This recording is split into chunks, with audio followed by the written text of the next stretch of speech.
This week in the housing market may have been quiet, but the numbers still tell a story you'll want to hear. This is your weekly mortgage review. Mortgage rates held steady, ending the week last week with almost no change.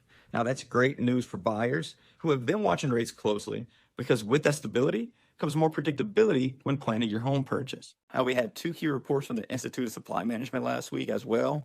ISM Services Index came in at 50.1, which is just above the line that signals growth, while ISM Manufacturing landed at 48.0, showing a slight slowdown. So what does this mean? Think of it like this. Service-based businesses are still moving forward and growing, but factories are starting to tap the brakes and slow down a little. Jobless claims rose slightly to 226,000, which is up from last week's report of 218,000. But here's the bigger picture. These numbers are still far lower than what we saw during the pandemic, and it's right in line with a healthy pre-pandemic labor market. So that means companies might be hiring a little less, but they're also not laying off in big numbers. On the economic side of things, the trade deficit dropped to 60 billion in June from a record of 140 billion earlier this year. Now, why does that matter? A smaller deficit can signal healthier balance in trade and less economic pressure. So all eyes are now on upcoming reports like the CPI, PPI, retail sales, and import prices to see what's next for the rates and the housing market. Thanks for watching this week's Weekly Mortgage Review.